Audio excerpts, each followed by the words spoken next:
championships, having won one IndyCar championship now, I kind of have a taste for it, what it feels like. So I want another one. If you have to get everything exactly right, there's no room for error. And today is the day to go out there, put everything on the line, and try to be the best man on track. Welcome to Homestead Miami Speedway. I'm Bob Jenkins, and this is where the battle for the 2009 championship will end at the start-finish line. And if it's like it has been the last 2 years, the 2009 season and this race will come down to the final lap. For the 3 championship contenders, Scott Dixon, Dario Franchitti, and Ryan Briscoe, they can keep the other 2 behind them when they cross this line. That's all they can do to win the 2009 title. Bob, on paper, the points leader, Scott Dixon, should have a slight advantage. He's been in the points chase the last 3 years in a row. But if I've learned one thing about this season, Scott Dixon will be the first to tell you, throw out the past and deal only in the present. If Scott Dixon wins this championship tonight, it'll be because he crosses the finish line first. Jack, Dario Franchitti and Scott Dixon are no strangers to last lap dashes for the championship.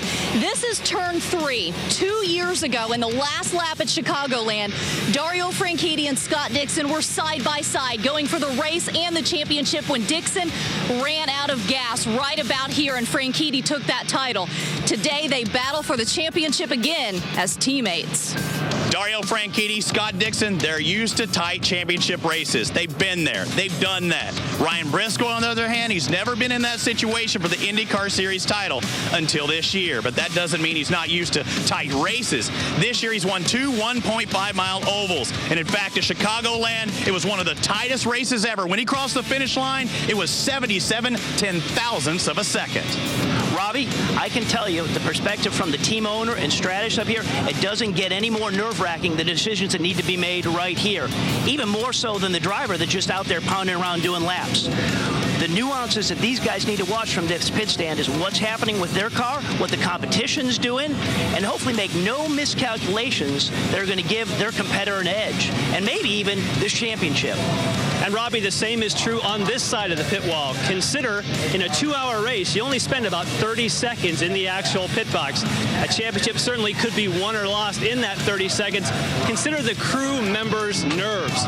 Sometimes you wait up to a half an hour to jump over the wall and get your job done in 8 seconds. One slight miscue could be the end of the road. 3 drivers separated by only 8 points, making for one of the closest championship point races in IndyCar history. It all comes down to this.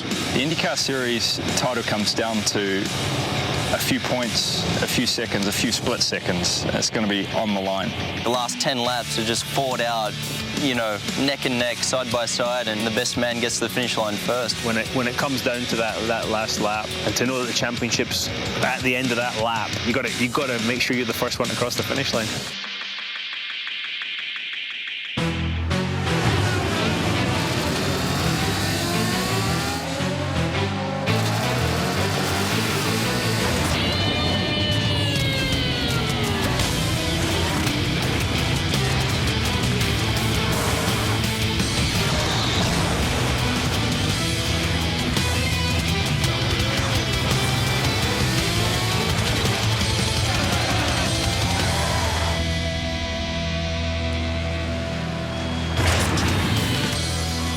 Before this day is over, one driver will reign supreme and be presented this trophy, signifying he is the champion of the 2009 IndyCar Series. Welcome to IndyCar Central on Versus, and this race does bring down the curtain on the 2009 season and also ends our first year of televising the IndyCar Series here on Versus. We could not have asked for a better situation with 3 drivers going for the title in one of the closest championships in history. Never have teammates in the history of American open wheel racing battled for the championship in the final race.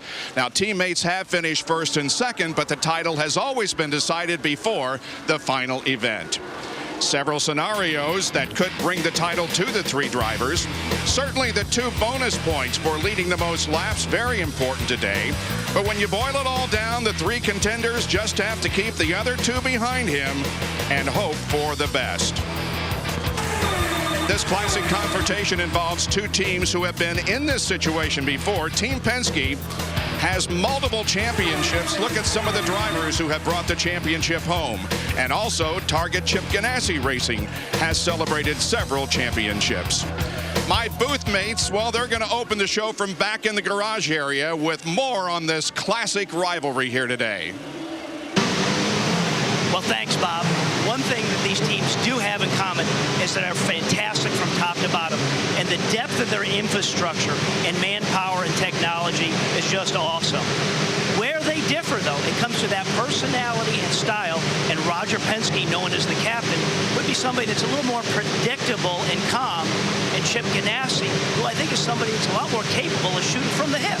And when you look at the ownership standpoint, in a lot of sports, an owner would be up in an air-conditioned booth overlooking the playing field on game day. But today, Roger Penske will be on the pit stand making the calls for Ryan Briscoe. And for Chip Ganassi, he makes the strategy calls for Dario Franchitti. So as an owner, they, at the top of the chain, are going to have the championship right in the palm of their hands. All right, thanks, guys. Well, looks like Ryan Briscoe's ready to go. Jack Arute will be here when we return, focusing on Briscoe in his first championship hunt in his career. Just 4 years ago, Ryan Briscoe was involved in one of the scariest crashes ever. It occurred at Chicagoland Speedway. All of that's behind him. He's ready to battle for the championship today. Stay with us for more on IndyCar Central on Versus.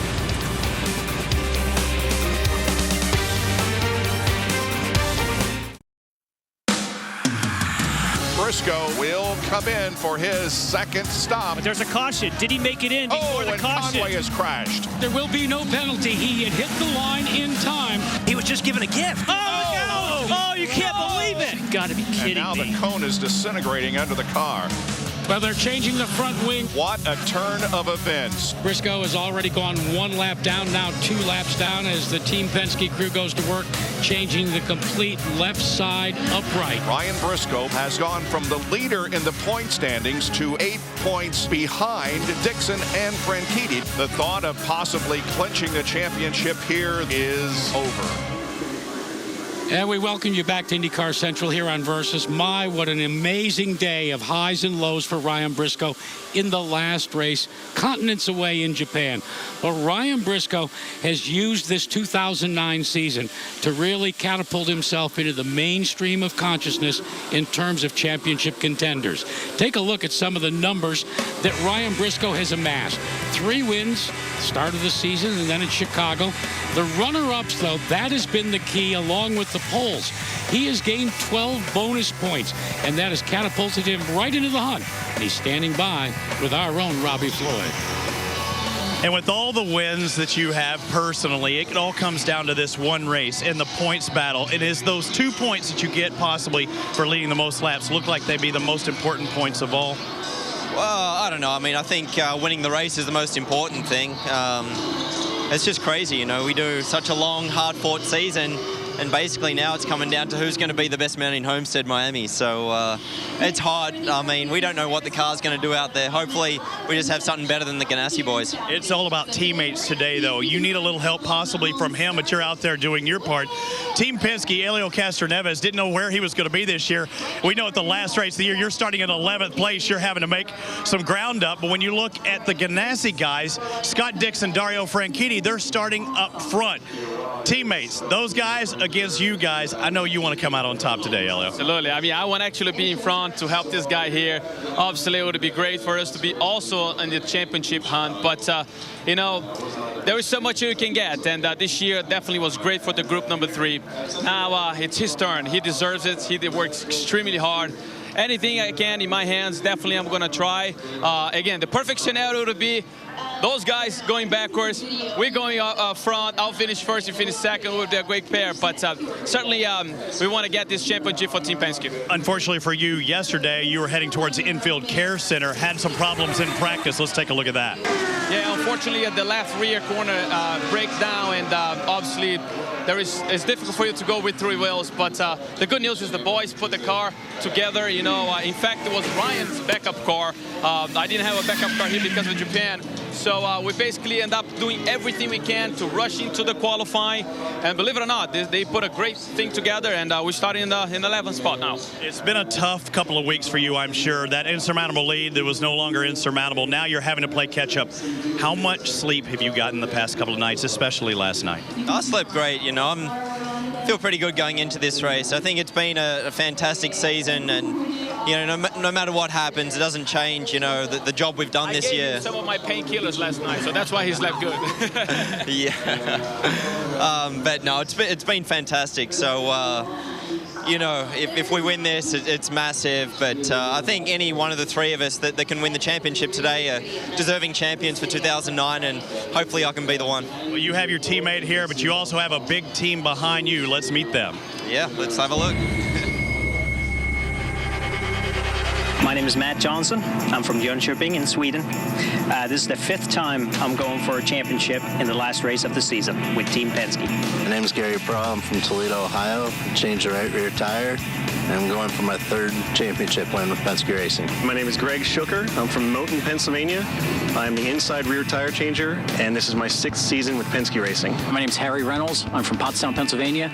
I do the air jack, and I've got 48 IndyCar wins. Hi, I'm Matt Giese. I'm from West Salem, Illinois. I'm the fueler, and it's my 3rd season with Team Penske. Jamie Coates from Devonport, Tasmania, Australia. I changed a left front tire for Ryan Briscoe, and this is my 1st championship.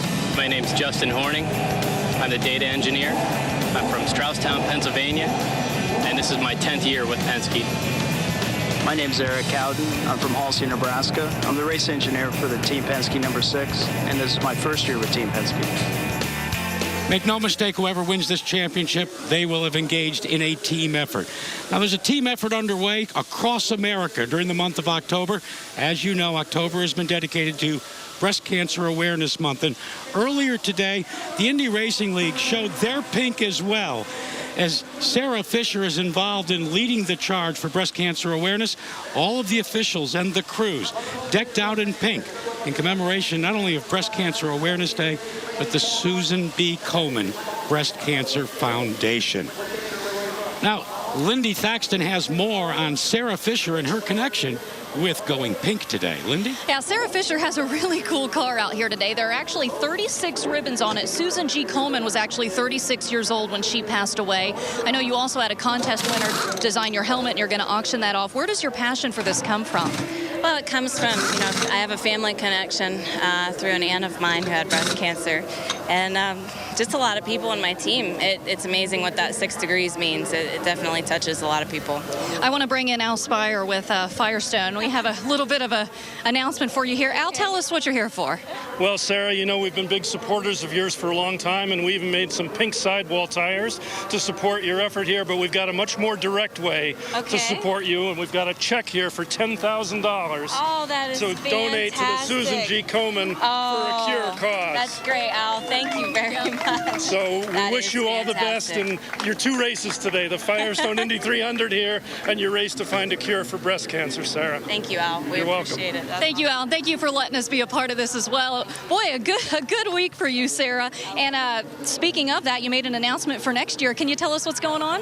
Yeah, we're growing. I mean, every race it seems like we're growing. We announced a new sponsor for this weekend, even with the Autotech wiper blades for their pink initiative as well. And next year we're growing out. We signed Tire Kingdom with Jay Howard for a 2nd car at Indy and 3 other events. So we increased our schedule with Dollar General to 9 events, and we're still growing that program. So we're just super excited to be a part of it. Congratulations. Thank you. Exciting week for Sarah Fisher, Jack. No question about that. Exciting weekend for the championship contenders as well.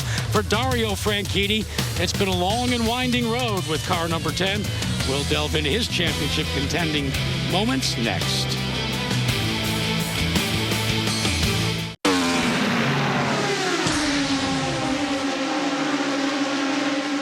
You're getting people walking through Macy's that know nothing about racing. They see what's going on here with the race car and the drivers up here signing autographs, and then they ask about it, and then that in turn gets them to the races. we got to thank Izod and the league and the W Hotel for putting this event together. It's a big buzz around Miami, and Miami definitely is the best place to have the last season and also to have a fashion show. Izod is, it's an iconic American brand that has come in here and aligned itself with the IndyCar racing and the vintage look, and it really matches the current style that it's all working great.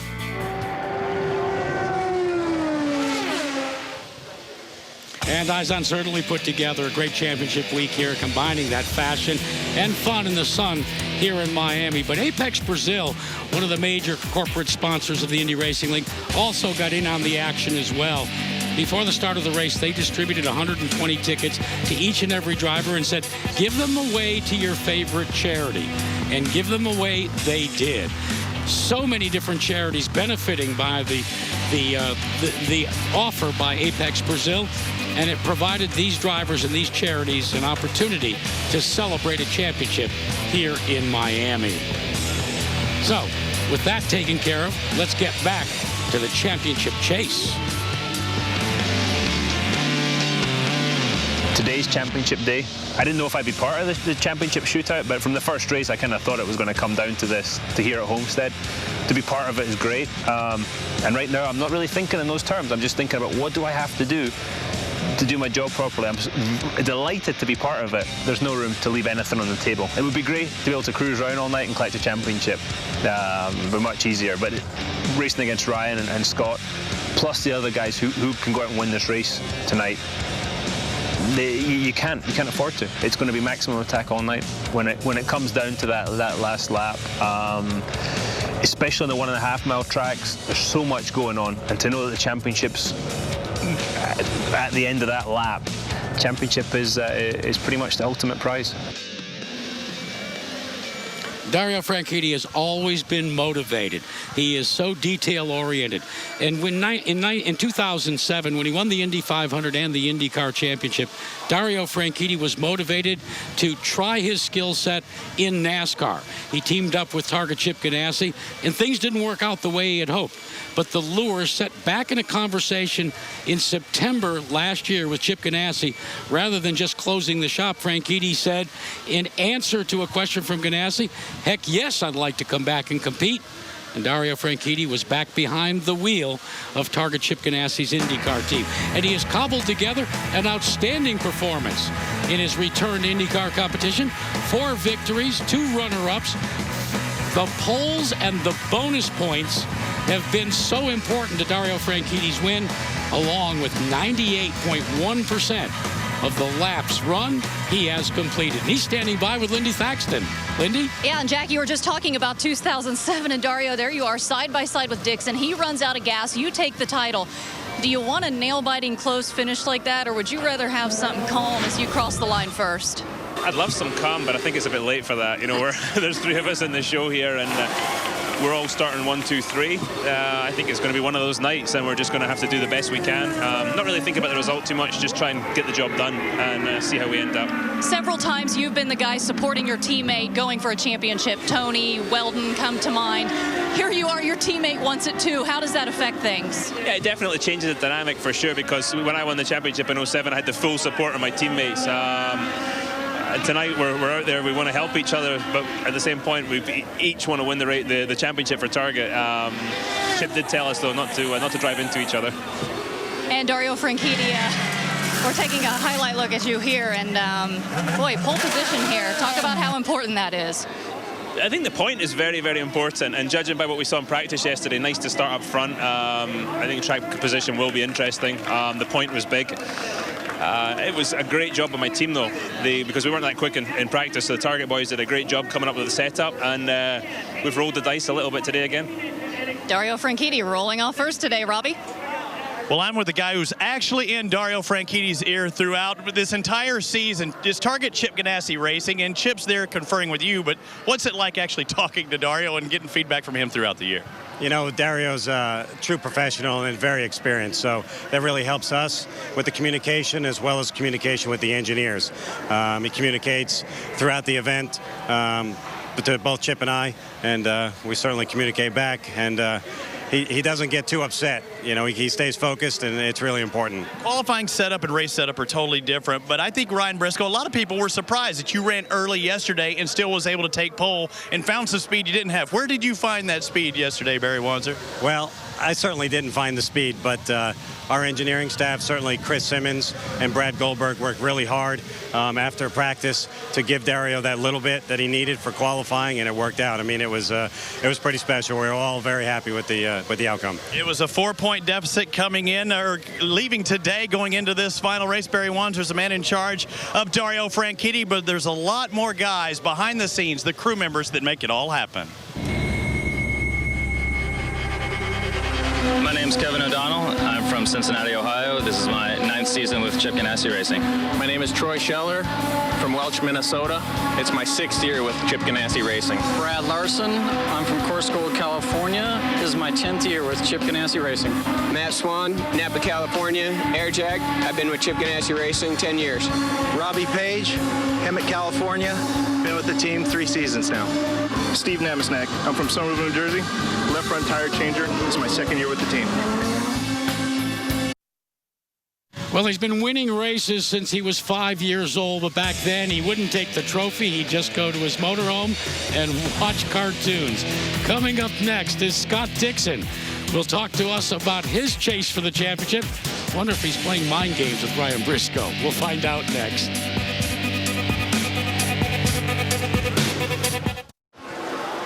A reminder that the countdown is on. There's only one event remaining until the PBR Finals in Las Vegas.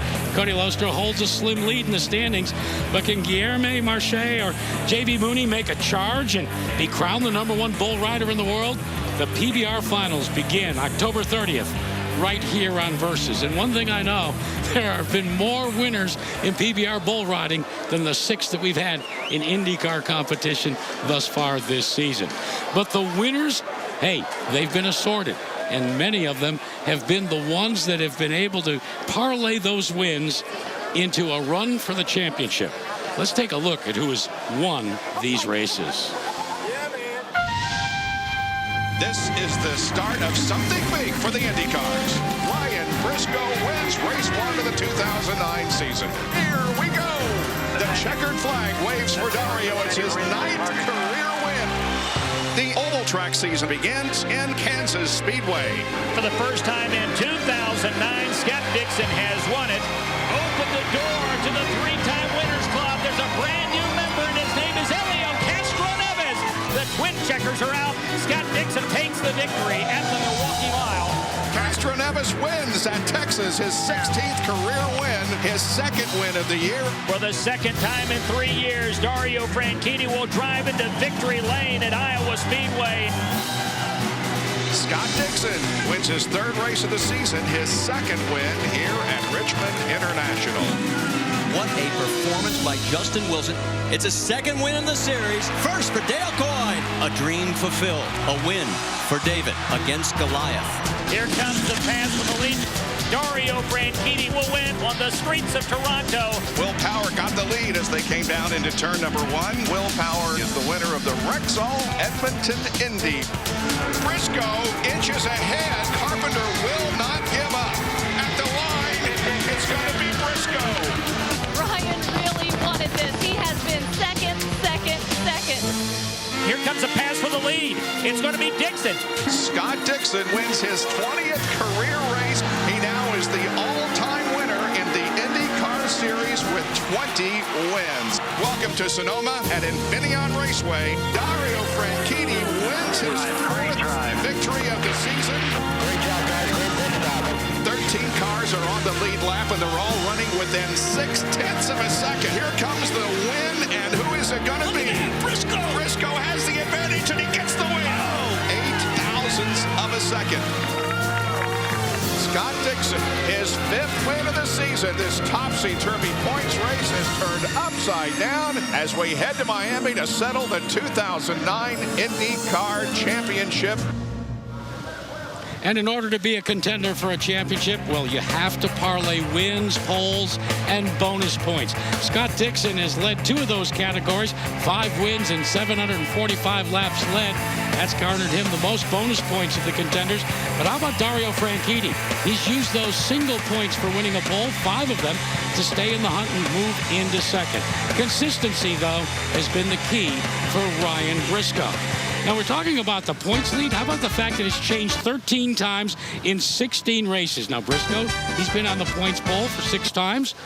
And the musical chairs led Dario Franchitti to 4 times being in the lead point. And, of course, Scott Dixon with 5. But all of it doesn't matter. What matters is who sits in the last chair in about 2.5 hours. Today is championship day. It's so much even to put into words, but it's just massive dedication from everybody on the team.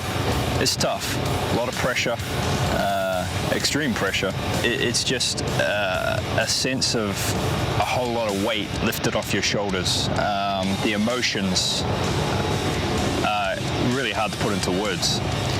The IndyCar Series title comes down to a few points, a few seconds, a few split seconds. It's going to be on the line. There's a battle between the 3 of us, and it's going to come down to a nat second. It's tough, extremely tough. You have to get everything exactly right. There's no room for error, and with added pressure, that becomes very difficult. Since he was 5 years old, Scott Dixon has been racing cars, but when he turned age 16, his family had run out of money. He thought his career was over before it even started and before he got to the United States. But he parlayed his passion, and he actually syndicated himself. And with his last championship 1 year ago, he was able to finally pay off all of the people that believed into him. But boy, in 2009, he has returned with a vengeance. Let's see how he got to where he is atop the points. For Scott Dixon, it was a slow start with things, a 16th at St. Petersburg, that really left him wondering when he got to Long Beach if he was going to be in the points chase at all. Many people began to write Scott Dixon off for the year. He finished 15th at Long Beach, but he came back in Kansas with a vengeance, crossing the stripe first to the double checkered flags, and Scott Dixon and the team knew they were back.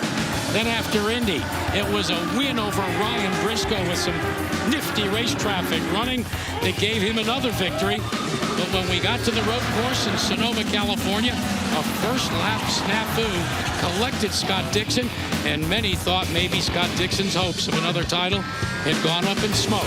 But in Montegi, Japan, while Ryan Briscoe had his problems, Scott Dixon went on to the cross checkers and sat atop the podium and was right back in the hunt. So, who has the distinct advantage going into this final race of the season? Because it is on an oval. When you take a look at things, you would have to think that Scott Dixon might be the guy to bet on. But Ryan Briscoe, he's done quite well, and Dario Franchitti, our 3 contenders, tops in terms of how they do in running on an oval. Let's talk to the king of the ovals right now, the guy on top of the points. He's with Robbie Floyd. The king with a 4-point lead over his teammate Dario Franchitti. It's now, the spotlight has never shone so bright on you as it is right now with this 90-something degree heat. How's it feeling?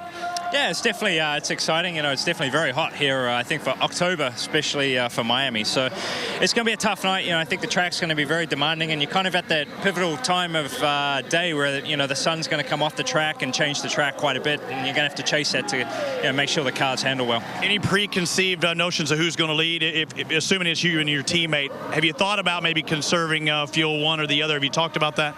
Yeah, you talk about it. It's kind of one of those things that you really have to get in there, you know, get the first few laps under your belt and see how your car's running. I don't think you want to burn too much fuel and maybe get caught out on the first caution and, you know, find yourself out the back or something, which has been happening quite a lot this year. So, you know, hopefully the target cars can stay up front and continue to run well. How about the comfortability of your buddy, your friend Dario Franchitti, working with you throughout the year, and now he's going head-to-head with you here this week? Yeah, it's tough. You know, it's your teammate. You know, you got to thank Target, Team Target for, you know, giving us both fantastic cars throughout the year to put us in this position. But, you know, when it comes down to it in the last lap, man, we're going to be fighting just as everybody else will be. And I'm sure you're wanting to maybe flip it over from what we saw a couple of years ago with Dario. Maybe it's you that comes out in front of this lap. What is it with the last race and coming down to the wire? I think it's only fair that Dario runs out of fuel. We'll have to see what happens. But he's trying to make fun of me over there. But no, I just hope that one of the target cars is taking care of that championship trophy. And Lindy Thaxton, they've been working together all year. I have a feeling we're going to see much more of the same today. I'm here with Ricky Davis, Scott Dixon's crew chief, and boy, the pit crew really didn't sleep last night either. They don't want to miss a beat when they cross over that pit wall. Comes down to a lot. Here you are, Ricky, with a big ankle injury. It's not even taped up or anything today. How does that impact this? Well, hopefully it doesn't. I hope it's hot enough that I forget about it. But it seemed to be okay in practice. We did some practice during the first session, and definitely hurts. It bothers me a bit when I get up, but I'm sure once the adrenaline gets flowing and the race is going, I'll be just fine. Yeah, that's what I wondered, because what happens if your right front tire, just rolls away? Do you just not even think of the pain and you're just all about work? Yeah, for sure. At that point, you're so focused on what you have to do. I'm sure that should that happen, I'll be able to get up and get it, no problem. Well, we wish you the best of luck with that today, Ricky Davis. Thank you for your time. Thank you. And now let's meet the rest of the number 9 crew.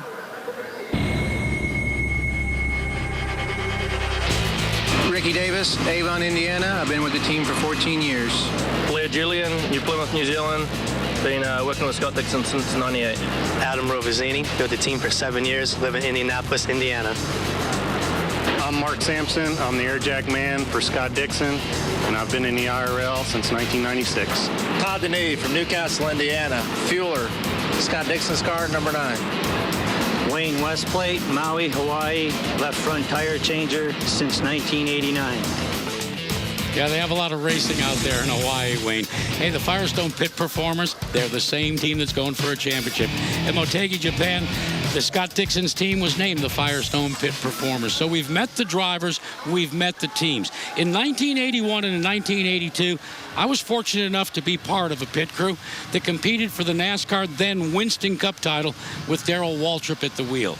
Let me explain to you something about today. The crew members, the drivers, everybody that's involved, right down to who drives the hauler, who sells the souvenirs. They're all caught up in the emotion of the day. These guys, all of them, haven't slept much. They just want to light this candle and get it over with. So the key now is they hand it all off to their drivers. Who will win the championship today? Well, we'll find out, won't we? Willoughby, Scott Dixon, Dario Franchitti, or can Ryan Briscoe come from behind and score one? You'll find out next here on IndyCar Central. Versus and the IndyCar Series would like to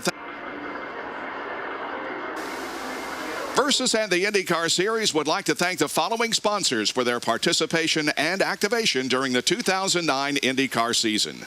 We know they share the same passion for the IndyCar Series as we do at Versus.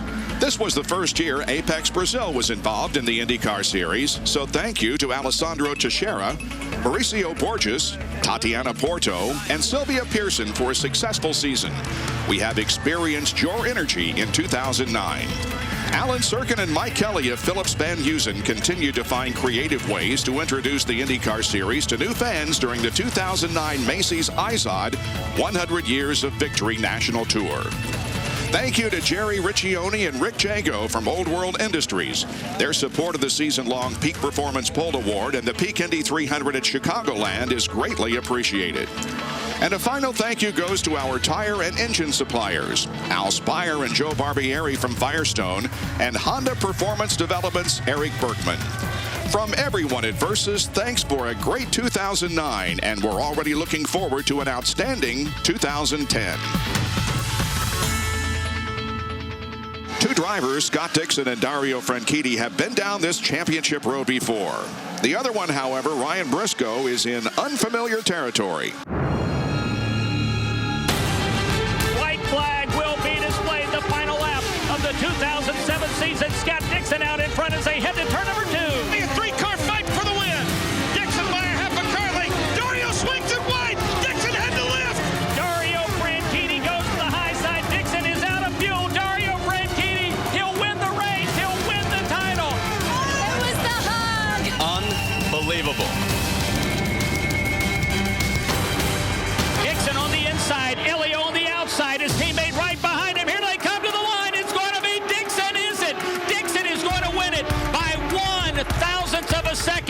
let's hold off for a second because the replay, Davey, shows that Elio knows and beat him across the line. This is going to be overturned. We've just found out that Elio Castroneves, you are the winner of the race.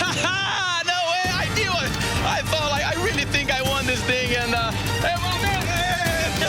we just watched the closest IndyCar Series finish ever here at Chicagoland Speedway. But either way, Scott Dixon is the winner of the 2008 IndyCar Series title.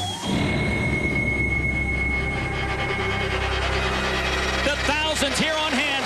Briscoe shown the leader. Meanwhile, Carpenter with the advantage. Briscoe is out of overtake, pushes. Carpenter has two left. And Carpenter to the bottom. Briscoe to the high side. Get the cameras out for a photo finish. They're setting up for turn 4 for the final time. Here comes Carpenter, side by side with Briscoe. Briscoe got him. Briscoe, by a nose at the line, will win it.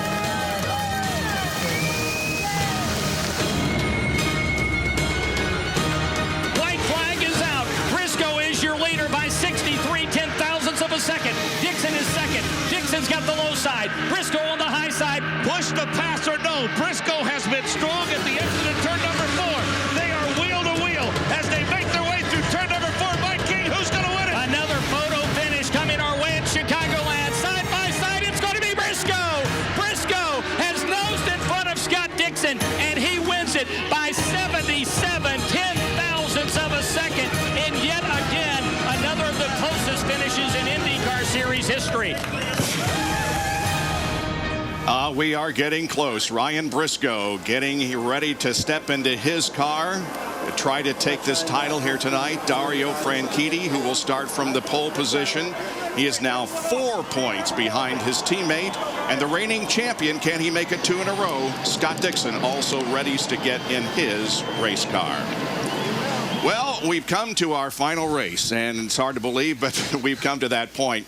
Bob Jenkins and Robbie Buell and Jan Beekes with us. So we've heard from the drivers. We've heard all the statistics. Just tell me what to look for in tonight's race, Robbie. Well, I think the main thing right now is the scorching heat. It's going to make for a tough racetrack. It's going to make for a slippery racetrack. So inside the cockpit, these guys are going to be working their tails off, and they're never going to have the perfect race car. There's always going to be give and take. And historically, around this racetrack, it's been tough to go side by side, lap after lap. So the drivers are really going to have to plan ahead, look ahead, and time that pass perfectly. And it's going to be a function of risk and return in that timing. And Robbie, I think what that does is it changes it, I think, to more of a team effort. You see the teams on pit road, and you talk about track position. You heard Scott Dixon say, we're going to be chasing the track tonight because the conditions are going to change. It's hot and slippery. So when you pit and the changes that you make, so much in the hands of the team, I think, is going to determine the championship. Yeah. All right, well, let's talk now specifics. Who does all this favor? Well, at the beginning of the year, I went with Briscoe, but just watching qualifying and the mannerisms that we saw from Briscoe yesterday and just talking about the track conditions, I'm going to say Dixon. So you switch horses. I'm not going to switch horses. I started this season saying Dixon. I'm going to stay there. They call him the Iceman for a reason. I think early in the race, Dario Franchitti is the man to watch, but I believe by the end of the race, Scott Dixon, the Iceman, is going to be on top. Yeah. Well, there you hear it. We just hope we have a resemblance of a race that was here yesterday in the Firestone Indy Light Series. What an incredible competition that was, with Mario Romancini and champion J.R. Hildebrand battling to the very end, and Romancini wins here at Homestead Miami Speedway. And so, in just a few moments, we will get the command to start engines, and we will be ready to go for this final event of the year, 200 laps on this 1.5-mile racetrack. Thanks for joining us here on IndyCar Central on Versus. Stay with us. We're coming back for the command to start engines and the start of tonight's Firestone Indy 300.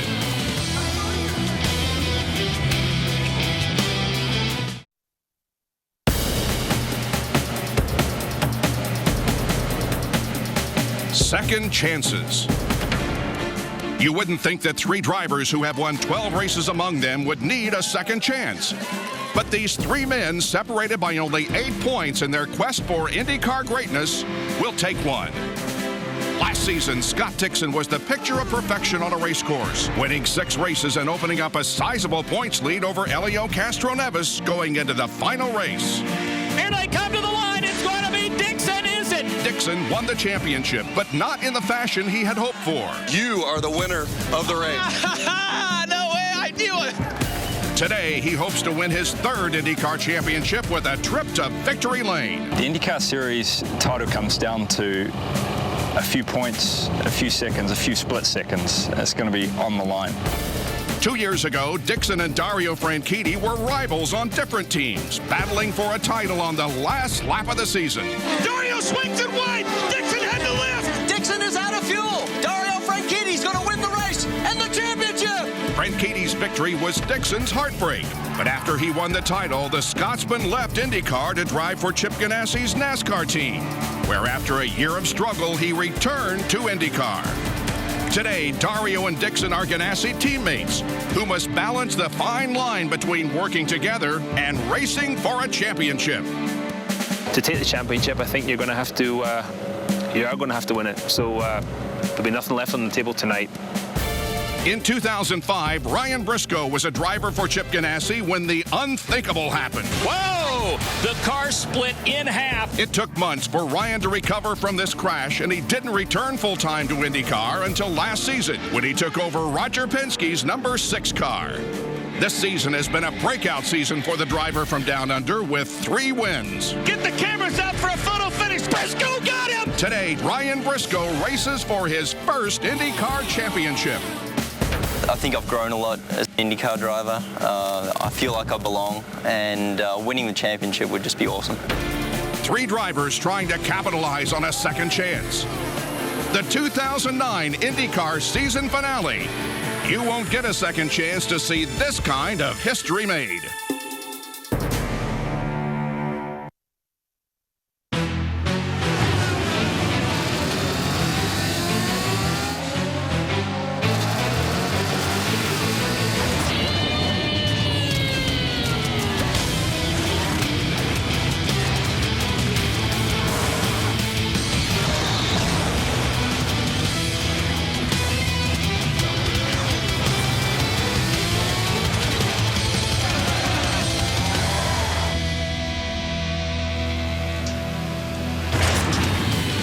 Settle back, folks, and get ready for some exciting IndyCar racing and the determination of the champion for 2009. It's the Firestone Indy 300, live from Homestead Miami Speedway here on Versus.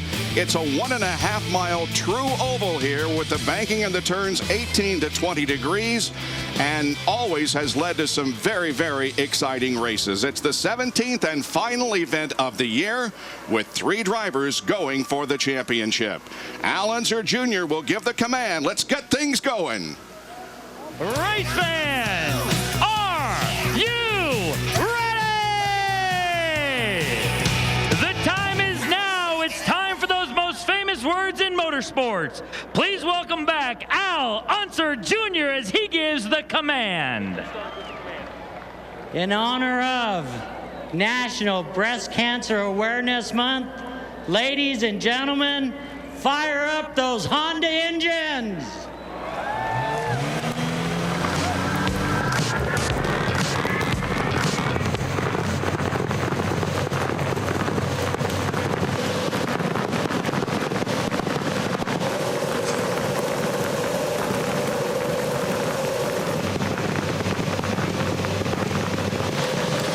Honda engines coming to life as 23 drivers now get set for 200 laps, 300 miles of racing to end the season.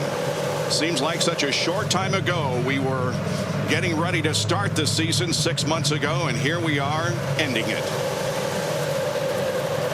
Again, there are many scenarios that can lead to a championship, but if Dixon or Franchitti win the race, they can win the championship.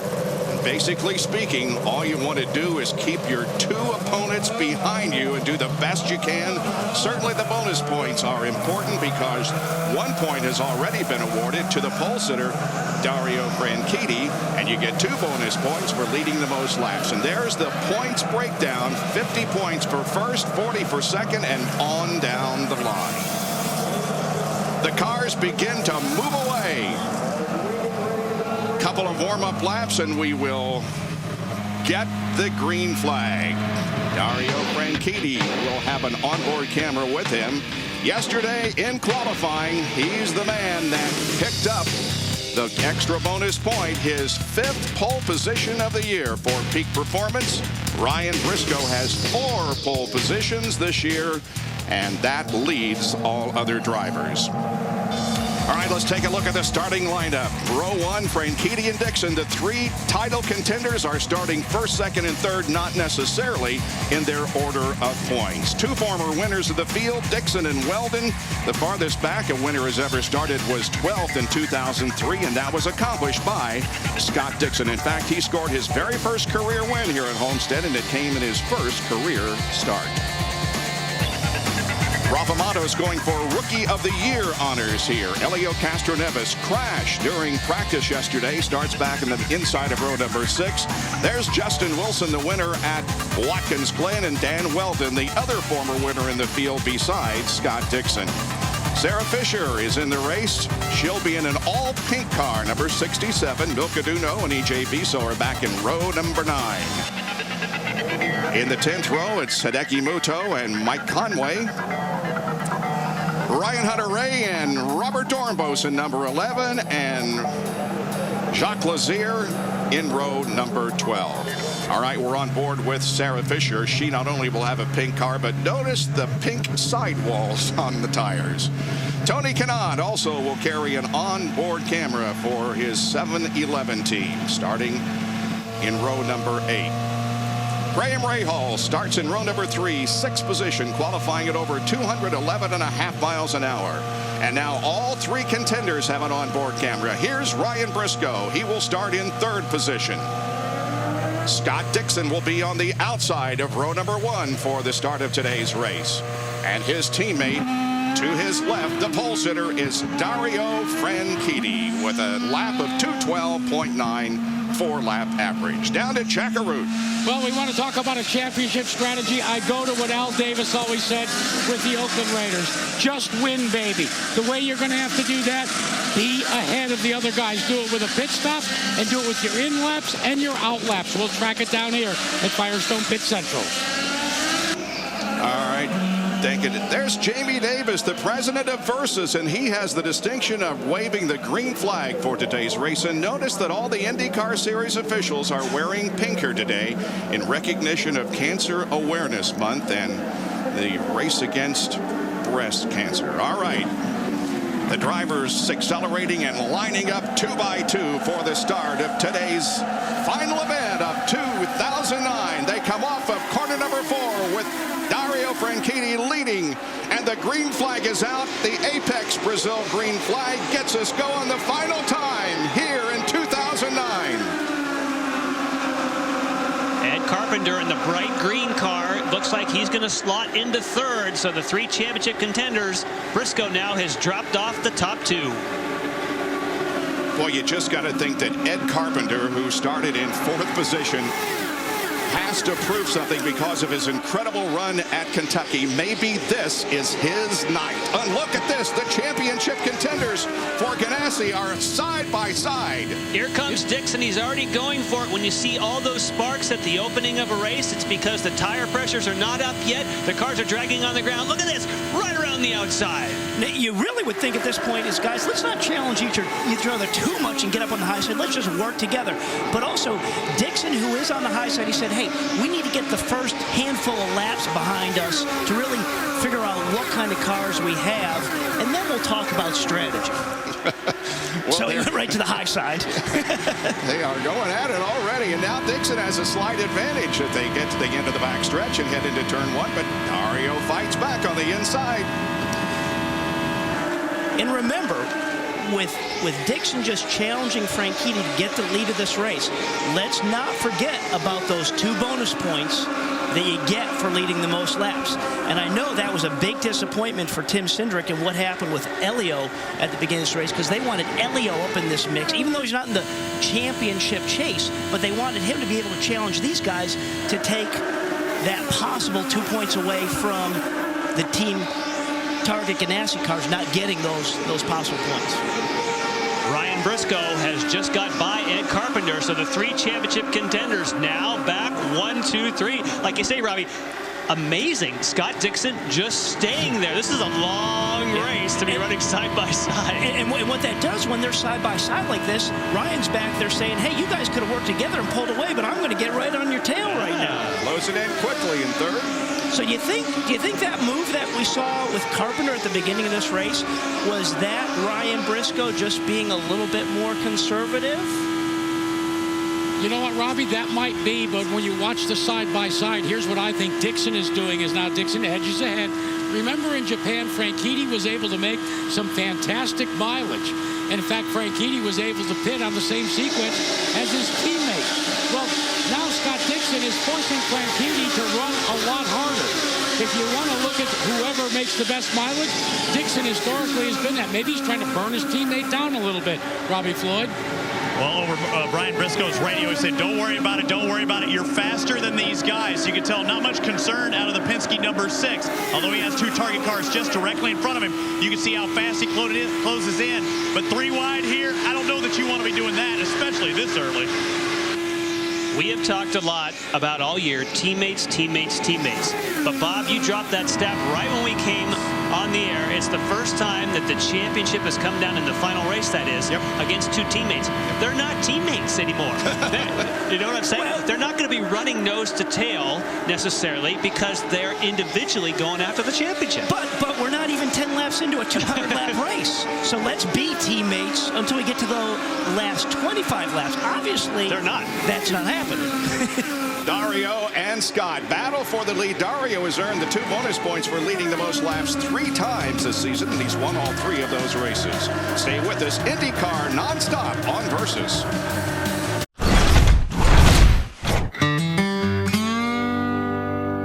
If you know passion, you know my name. If the roar of a race car gives you goosebumps. If you believe that no one ever remembers who comes in second. If you're into checkered flags, chugging milk, burning rubber, you know my name. If you've ever pressed your nose to a chain-link fence to get a closer look, if you own a pair of earplugs, if you know Andretti, Rahal, and Unser, you know my name. You know my name because I've been here from the very beginning. As vital today as I was over 100 years ago. 100 miles to go. I am a powerhouse. I am running wide open with no finish line in sight.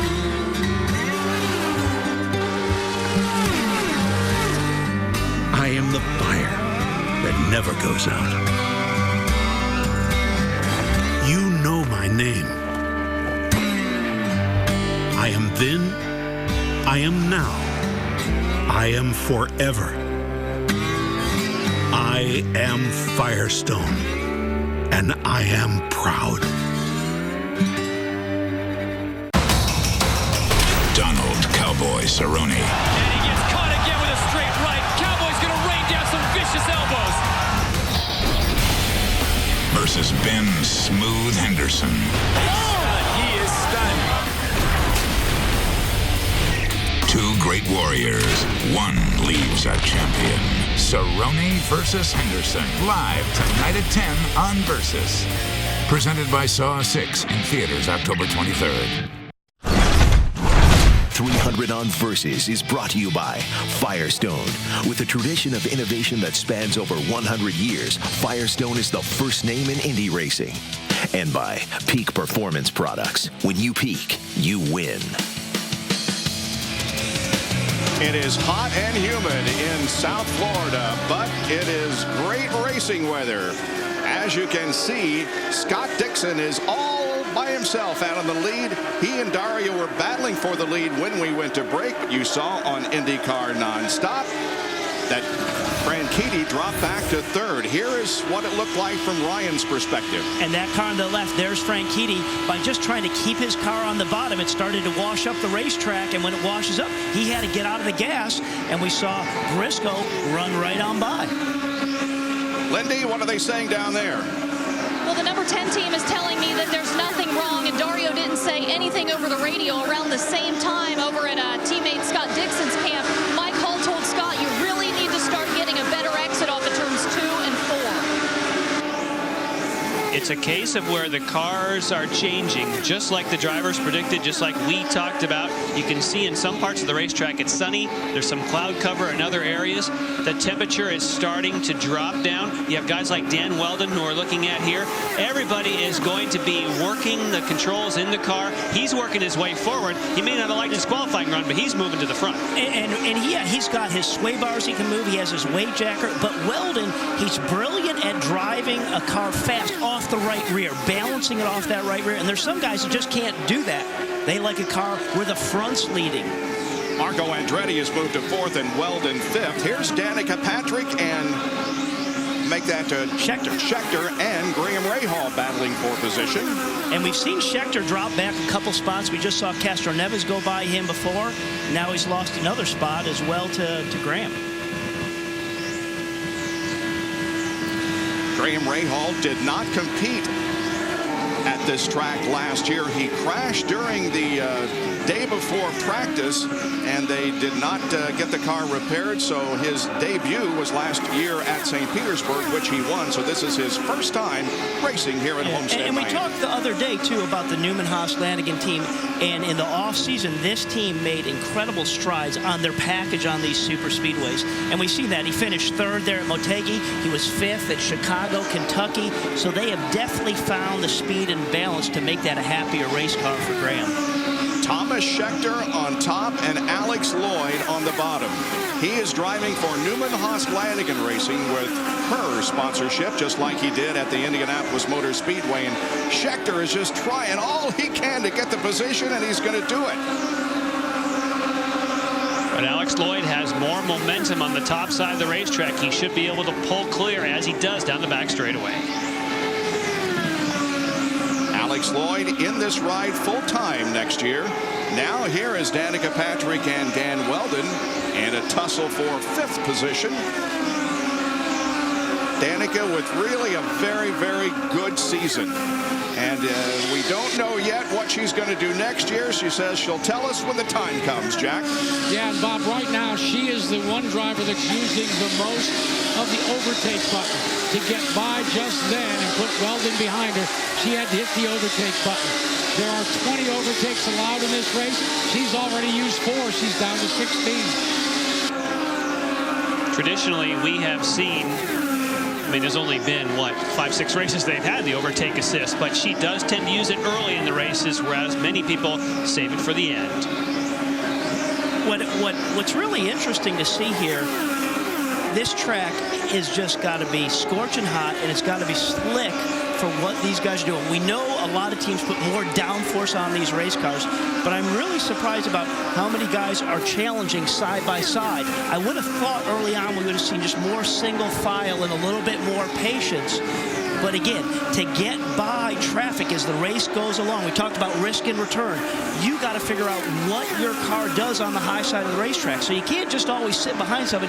You got to get up there and run side by side to see what you got on the top side of this racetrack. Danica Patrick putting a lap on Jacques Lazier. That's a different color car than it has been. That's the 3G entry, number 98.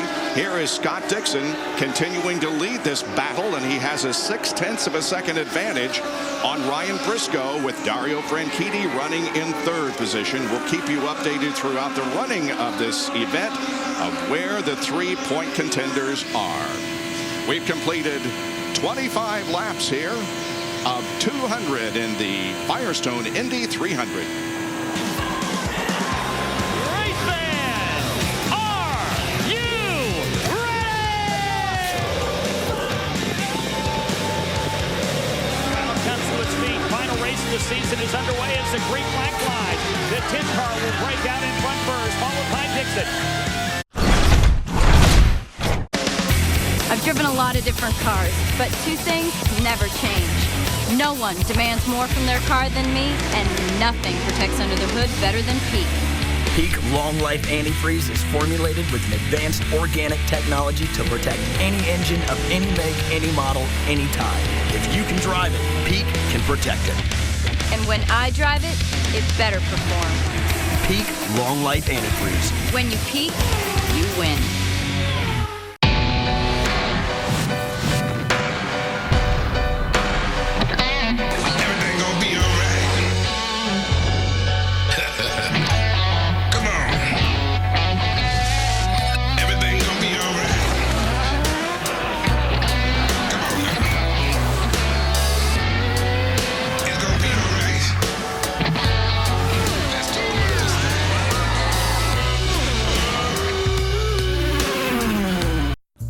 Another perfect day.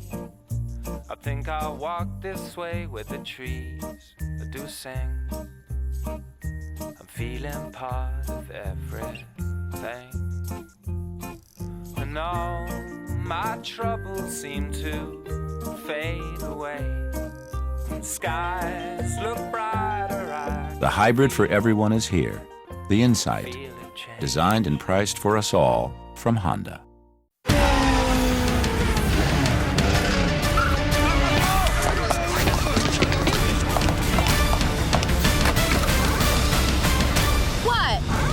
You think this is wrong? This is just teamwork. I'll tell you what's wrong. Paying extra to use all your phone's basic features. That's why I got Boost Mobile. Their $50 monthly unlimited plan lets me get the most out of my Motorola Clutch. $50 unlimited nationwide talk, text, and web on the new Motorola Clutch. Boost Mobile, unwronged. Welcome to Brazil. Food and wine. Furniture. Jewelry. Technology. Biofuels. I'm Tony Canan. Experience the energy of my Brazil.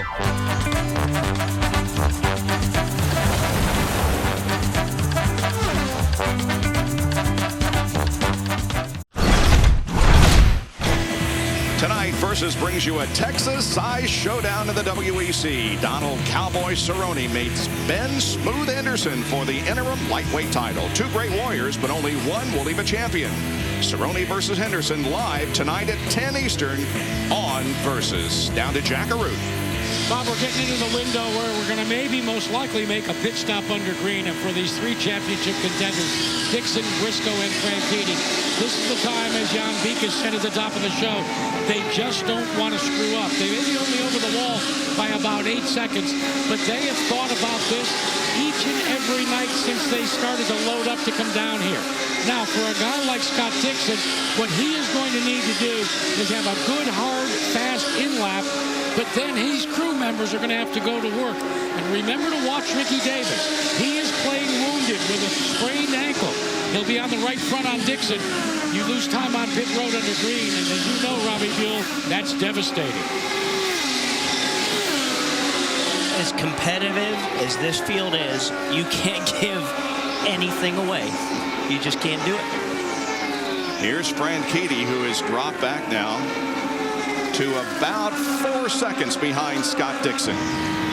We eavesdropped on some radio conversation that Dario had moments ago. The car is oversteered in the middle and understeered on exit number 4. Now, anytime you have one condition in the middle of the corner and another one, oversteer, of course, is when the back is stepping out. Understeer is when the car wants to go straight. When you have two in the same corner, that makes hard work for the engineers. No, what you always want to have as a well-balanced race car is to have it do one thing. You want it just to have understeer everywhere or be loose everywhere, so you really can dial in on that. So that is a tough combination. And when the car is loose coming off the corner, it just makes it hard to get back to full throttle. And anytime you're just waiting to get back to the throttle, it lets everybody get a run on you, just like Alex Lloyd had a run right down the inside of Mario Moraes. And that's a battle for 9th position. Looks like that Lloyd will be able to take that spot. There are 14 cars on the lead lap. Among those that have been lapped, Ed Carpenter, who got off to such a good, strong start, but obviously is having some handling problems with that machine. It's really amazing, you know, we're 40 laps in. The guys are getting lapped out there. It's just a busy racetrack. And as we said, nobody's ever going to have the perfect race car out there. And some are going to be a little better than others. And we're just seeing the disparity in terms of the balance and the speeds. as these guys are putting laps on the tires. And talking with Firestone, the Firestone engineers, Jan, you and I talked about this, is they said this is one of the toughest racetracks there is in terms of just severe load in the car. And it's incredible that you would think that, but both ends of this racetrack are just a little bit tighter. And when the guys try and keep the cars down on the bottom, they're just putting that much more load in it.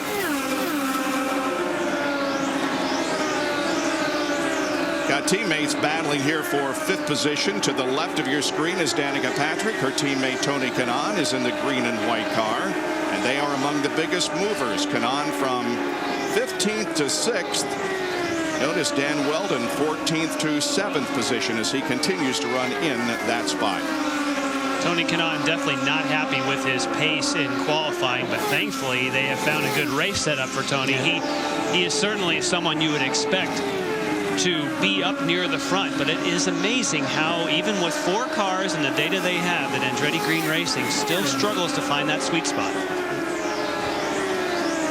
Back in 8th position is Elio Castroneves, who, as we indicated, crashed, and this is actually Ryan Briscoe's backup car that he qualified yesterday.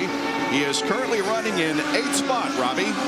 Actually, the team's backup car, that's the one either one of the drivers would go to. The backup is actually the Indy 500 winner, but he's moved from 11th up to 8th place. And Tim Cindric told him just a moment ago, do what you got to do. Give it more fuel. Go to field position 1. You've got to make up time. Ryan Briscoe, he's going to be trading into these guys. Wow. And Ryan Briscoe said just a minute ago he's loose on exit. And Scott Dixon had a lot of traffic to go through there, including EJ Viso, but he survived that. This is the 12th race this year that Scott Dixon has led. That ties him for most races led with Ryan Briscoe. Welcome back to the IndyCar Series on Versus. The first round of pit stops on lap 45. Ryan Briscoe, the man who sits 3rd in points. He talked about how the car was loose on exit. They needed to make a change. Roger Penske saying, watch me, wait for the time, and he's out with 7.4 seconds. Much better than he did at Motegi, coming out smooth, and a round of applause from his crew and everybody around. The first of the 3 championship contenders making his first scheduled stop, as Scott Dixon just is making a shambles of this field. He has already lapped up to the 10th place Mario Moraes. And we had heard that Briscoe's car was also getting a little bit loose. So maybe, we didn't expect to see him in on lap 45. We thought he'd at least probably go to 48. But just because of that balance he had in the race car, they maybe brought him in a little bit earlier. And now Dixon will drop below the white line at the end of the backstretch, enter the warm-up lane, and his crew gets ready for his first pit stop of the evening. Down that long pit road at speed limit, Lindy Thaxton, he's headed toward you. And we know Scott Dixon had to start second after a little mistake in qualifying yesterday when he did the roll bar the wrong way. And Chip Ganassi told me he thinks Scott's going to be even more motivated as he pulls into his pit box right now. His crew chief, Ricky Davis, as we know he's injured there on the right front tire, seems to be working well right now. There he goes. Ricky Davis told me they're going to make no changes to that number 9 car, and it is out in 8 seconds flat. Wow, nice stop, and no problem there with Ricky. And now Dario Franchitti, his team is laid out, and he should be dropping down and entering pit lane here in just a moment. And there it is. So he is the last of the 3 title contenders to make his pit stop. And as you're watching there, that's a really challenging part of this racetrack. Coming down into pit road off of turn 3, when it gets flat there and still challenge the race car, it's tough. Lindy, he's coming toward you again. And here he comes. And as we heard him say earlier over the radio, he's complaining of some understeer in the middle and oversteer at the exit of the turns. I'm told that when they come in, they're going to do a half-turn wing change here. We can see them also getting tires and, of course, getting that fuel. Briscoe and Dixon should just be getting ready to come out of 4 as Dario is pulling out of pit lane right now. They are on the front stretch. We can also see Tony Kanaan is in pit lane getting those tires and fuel as he heads out now as well, guys. He was running in 5th spot when he came in for the stop. Now for Dario Franchitti, they took wing out of the front, so that'll get rid of the looseness in the middle of the corner, and I wouldn't be surprised, as Castroneves leads this thing at the moment, that they may have made a tire pressure change to take care of the other understeer, Robbie. But you never want to have a car that's loose. You want to have a car that does push. So I understand them backing off that front wing just to get the thing to come off the corner better and not be loose. Elio led the previous lap. Now he will come down to make his pit stop. And that should give the lead back once again to Scott Dixon. We'll watch to see how things shake out. But Elio's team gets ready for his stop. Elio Castroneves comes in on lap number 32. He was the leader at that moment, stretched out 7 more laps than his teammate Ryan Briscoe. He's complaining of understeer in turns 3 and 4, a half a turn up in the front wing, and he's out in 6.1 seconds. That's a stop there, boys. 6.1 seconds. And now we have cycled back to a battle up front. Scott Dixon and Ryan Briscoe are right together on the racetrack. Remember how we talked about how this was going to be a team effort? Look how much faster. Oh, he's up in the gray. Who is he up in the gray? Well, he Ryan was just Briscoe's flying. He was riding that momentum. He's like, I got a head of steam here. I'm just going to see what it does up top. And we haven't seen anybody run that high in 1 and 2 yet. Here's the thing, though. Dixon was running away with this thing. They made stops. Certainly the Penske team has made the right change. And let's not forget those 2 bonus points for leading the most laps. That's why Briscoe is challenging the top side there to get ahead of Dixon. All right, those 2 running first and second right there. Back in 3rd position is Dario Franchitti. He is about 4.5 seconds behind his teammate Scott Dixon, the leader of this race. You're watching live coverage of the Firestone Indy 300 from Homestead, Miami Speedway, here on Versus.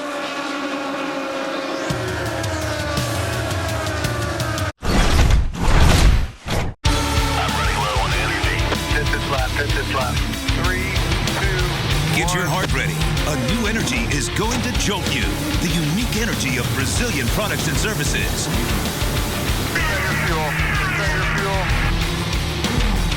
Watch me.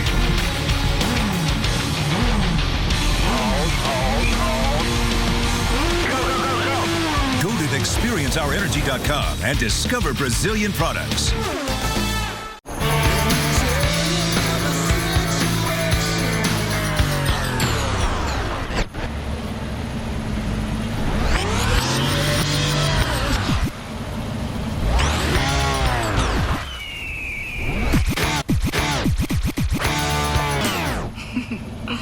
Rocking performance, exceptional control. Destination tires with Unity technology, only from Firestone. Think you're ready to turn a few laps on IndyCar.com? Well, you better buckle up. We're talking race control with live streaming of in-car camera views and audio, plus live timing and scoring. Fantasy racing with IndyCar Nation, and the chance to talk a little smack on the fan forums. Even the ultimate place to get your gear online and show your loyalty. Then take it all on the road with IndyCar Mobile. We're taking this ride right to the edge at IndyCar.com. Let's all paint the town red and white, black and brown. Watch the colors dry. They mix so well, it's no surprise. We are all in this together. Let's all build a home, gather up the friends you know. Somewhere we can go. We'll make it. The hybrid for everyone is here. The Insight, designed and priced for us all from Honda. I've driven a lot of different cars, but 2 things never change. No one demands more from their car than me, and nothing protects under the hood better than Peak. Peak Long Life Antifreeze is formulated with an advanced organic technology to protect any engine of any make, any model, anytime. If you can drive it, Peak can protect it. And when I drive it, it better perform. Peak Long Life Antifreeze. When you peak, you win. Welcome back to Championship Day for the IndyCar Series here at Homestead, Miami Speedway. As you watch Scott Dixon, Ryan Briscoe start to battle, you want to figure out how did Briscoe make that advantage up. When you take the in-lap and the out-lap, you can see the out-lap was quicker for Ryan Briscoe. But guys, remember, he had pitted 2 laps earlier as we watch this battle for the lead. And Briscoe, guys, continues to go up to the high side. Getting ready for the end, maybe? I I don't know, but he has been way up in the gray. I love to see him up on the high side of that racetrack, and the more times he runs up on the high side of that racetrack, he gets confident. And the car in front of him that they're coming up to lap is his teammate, Helio Castroneves. So the disparity amongst cars after that pit stop is shaken out is really quite incredible. Well, he's done it. He's gone up and taken the lead, but he has to stay in the lead longer than Dixon was to try and get those bonus points. But that's the way to do it. Go around the high side. Nicely done. And now can it work out well for him to get in front of Helio, and Helio just kind of make it a little tough for Dixon to tag along. Sarah Fisher makes a pit stop. It's a rather lengthy stop. Away she goes. She will run 2 cars next year and will increase her number of races by 3. And now we have another battle for the lead as Dixon fights back on the inside, but there's traffic ahead. Whoa, look out. You know, that could have been a call from the spotter going, you better back it off right there on the inside, because you had Carpenter and he just had to get back in behind Briscoe because he had the pass done. But there was so much talk about how Helio was not going to be able to help Briscoe because he had a crash in qualifying start back. Well, he just waited. I'll just wait for a lap and now I can help him. Yeah, teammates are a good thing. Here it is again. Riding on board with Dixon. There's Briscoe. Looking down the inside, so he gets alongside him, and now we'll watch him back right up because there it is. Yeah. He had Carpenter on the low side right there. He lost the air, had to downshift. You know, the game, forget about what you had in qualifying. You know, we talked about TK earlier saying he didn't like his car too much. The car you had in qualifying versus the race car you have to have right now, it's a balance. You're not running flat out around this place all day long like you are in qualifying. You're having to work the throttle, work all the tools inside this race car. So that means nothing anymore. I cannot believe how much the complexity of this race changed with one pit stop. You have a pit stop to where they throw a different setup on the car. All of a sudden you have a dominant Scott Dixon. Now you've got a Ryan Briscoe running away. Yeah, but fellas, let's think about this. Let's go back to Milwaukee. This was the same scenario. Helio Castroneves out of the hunt and limping around. And remember, Ryan Briscoe was such a gentleman to his teammate. Wonder if he'll be that way this time. Remember, Dixon passed him in the race traffic. And I think it's going to be all for one and one for all here as far as his teammate is concerned, Ryan Briscoe. Jack, you're spot on. Helio's going to do everything he can to do what is right for Ryan to try and win this championship. Average speed of the race over 202 miles an hour with 70 laps completed, Lindy. And let's talk about that race on pit lane with Ricky Davis. What did you think of that last stop as crew chief with Scott Dixon? I think we went pretty good. We had a good clean stop. No problems whatsoever. Looks like Briscoe's really getting away from him. What's he saying over the radio? Can you hear? He hasn't said anything right now. He's just driving. Ideally, what's a good length of a pit stop for you today? What was that? What's a good length of a pit stop for you today? When we see Scott come back in, what time are we looking for on that clock? Hopefully faster than everybody else. I like that. And how are you feeling? I'm pretty good. Okay. Okay, thank you, Ricky. Good political answer. And again, we have a great battle. And Dixon, that's going around Helio Castroneves. So...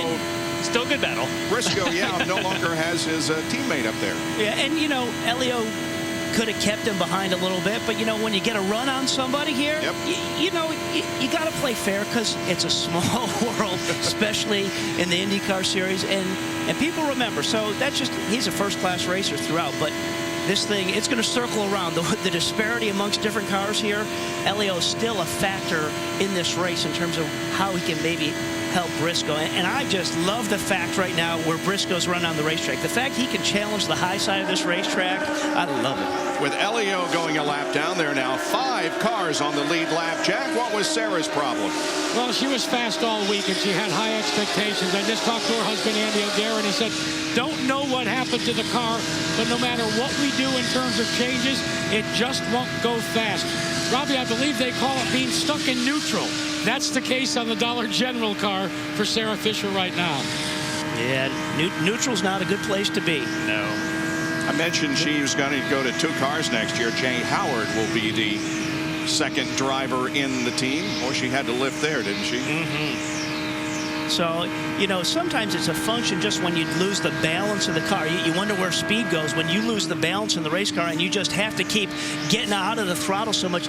You just never can get your momentum back. You're running out of the groove. You pick up debris on those tires, and you can just never get it back to feel comfortable and give you the confidence. She did drop the left hand, which is where the anti-roll bars are. You have one for the front and one for the rear. So obviously she'd like to find more speed, and you can work those tools while you're out there trying to fine-tune the car, because definitely the conditions are changing. You've got some cloud